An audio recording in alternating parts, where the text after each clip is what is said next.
அஸ்ஸலாமு அலைக்கும் friends, welcome to Nafeesa cooking of yours. இன்றைக்கி ராஜ்மா எப்படி செய்கிறதுன்னு பார்க்கலாம் வாங்க ஃப்ரெண்ட்ஸ். இது சாதத்துக்கு, ரொட்டிக்கு எல்லாத்துக்கும் டேஸ்டியாக இருக்கும், சூப்பராக இருக்கும். இது நான் முதலையே வேக வச்சு எடுத்தது, நைட் ஃபுல்லாக ஊற வச்சு இப்போ வேக வச்சு எடுத்தது. எவ்வளோ சாஃப்டாக இருக்குது பாருங்கள் ஃப்ரெண்ட்ஸ்.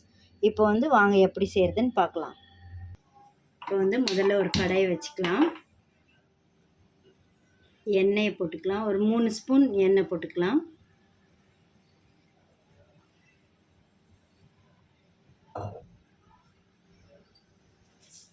அப்புறமா சோம்பு, கொஞ்சோண்டு சோம்பு,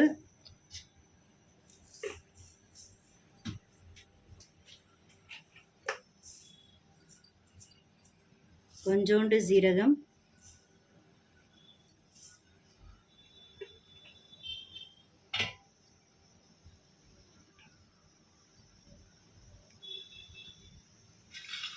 வெங்காயம் போட்டுக்கலாம். வெங்காயம் போட்டு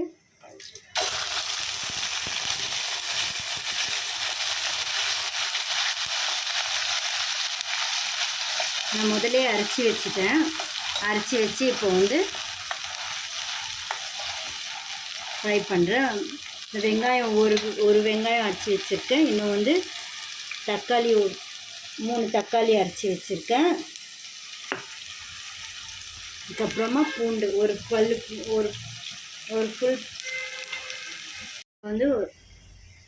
பூண்டு போட்டுக்கலாம். பூண்டும் வெங்காயம் நல்லா செவந்து வரணும். நல்லா செவந்து வந்துடுச்சுன்னா அந்த பச்சை வாசனை போயிடுச்சுன்னா சூப்பர் டேஸ்ட்டாக வரும்.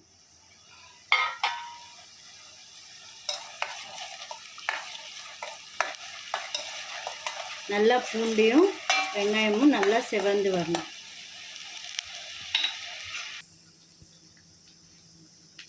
பாருங்கள் ஃப்ரெண்ட்ஸ், நல்லா செவந்து வந்துடுச்சு. இந்த ஸ்டேஜில் தக்காளியை போட்டுக்கலாம். தக்காளியை போட்டு மசாலா எல்லாம் போட்டுக்கலாம்.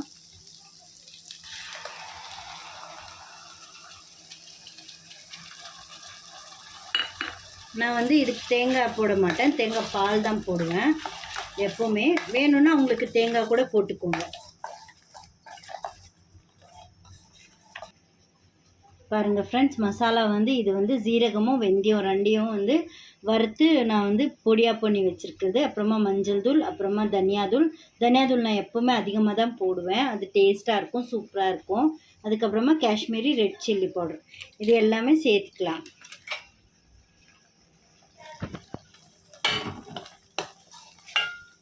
இந்த மசாலாக்குள்ளேயே சேர்த்துட்டு இப்போ உப்பு கூட போட்டுக்கலாம்.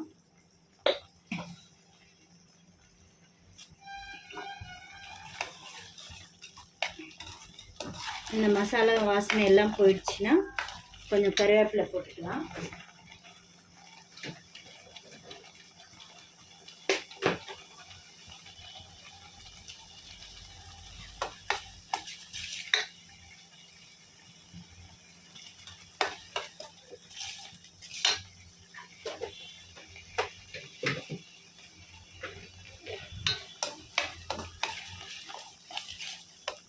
இது நல்லா எண்ணெய் பிரிஞ்சு வரணும்.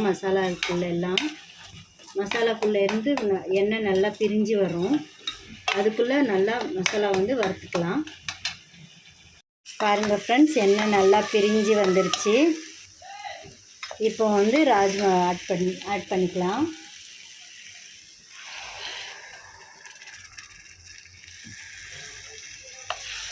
இப்போ குழம்பு ரெடி ஆயிடுச்சு. இன்னும் 5 மினிட்ஸு. இவ்வளோதான் சிம்பிளான டிஷ்ஷு. நீங்களும் வீட்டில் செஞ்சு பார்த்து எனக்கு எப்படி இருக்குன்னு கமெண்ட் பண்ணுங்கள் ஃப்ரெண்ட்ஸ். கமெண்ட்டும் பண்ணுறதில்ல, சப்ஸ்கிரைபும் பண்ணுறதில்ல. கமெண்ட் பண்ணுங்கள், சப்ஸ்கிரைப் பண்ணுங்கள், லைக் பண்ணுங்கள். அப்புறமா உங்கள் ஃப்ரெண்ட்ஸுங்களுக்கு எல்லாம் ஷேர் பண்ணுங்கள். இப்போ லாஸ்ட்டாக நான் தேங்காய் பால் ஆட் பண்ணிக்கிறேன். ரொம்ப கலர்ஃபுல்லாக சூப்பராக இருக்குது பாருங்கள் ஃப்ரெண்ட்ஸ். நீங்களே ரொம்ப டேஸ்டியாக இருக்கும். சாதத்துக்கும் நல்லாயிருக்கும். இன்னும் ரொட்டிக்கும் சூப்பராக டேஸ்ட்டாக இருக்கும். மதியம் லஞ்சுக்கு சிம்பிளான டிஷ் ரெடி ஆயிடுச்சு.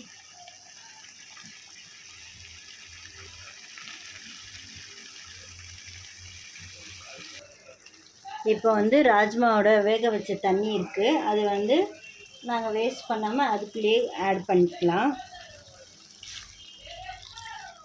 கொஞ்சோண்டு ஆட் இருந்துச்சு, அது வந்து ஆட் பண்ணிக்கலாம். அந்த தண்ணியும் பண்ணிட்டிங்கனாக்கா உங்களுக்கு வந்து அது கொஞ்ச நேரம் வெந்தால் போதும். அவ்வளோதான், ஆஃப் பண்ணிக்கலாம் ஃப்ரெண்ட்ஸ். பாருங்கள் ஃப்ரெண்ட்ஸ், இப்போ நல்லா கொதித்து வந்துடுச்சு. தண்ணியெல்லாம் எண்ணெய் எல்லாம் நல்லா பிரிஞ்சு வந்துடுச்சு. இந்த ஸ்டேஜில் நீங்கள் வந்து தேங்காய் பால் ஊற்றி அவ்வளோதான், ஆஃப் பண்ணிவிடுங்க. முதல்ல ஆஃப் பண்ணிவிட்டு அதுக்கப்புறமா தேங்காய் பால் போடுங்க ஃப்ரெண்ட்ஸ்.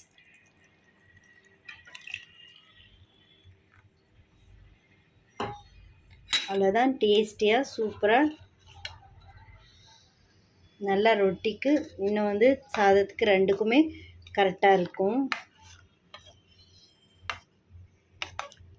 சூப்பரான டேஸ்டியான எம்மியான ராஜ்மா வந்து ரெடி ஆயிடுச்சு. பாருங்கள் ஃப்ரெண்ட்ஸ், அவ்வளோதான். லைக் பண்ணுங்கள், ஷேர் பண்ணுங்கள், கமெண்ட் பண்ணுங்கள் ஃப்ரெண்ட்ஸ். மறக்காமல் இன்னும் வந்து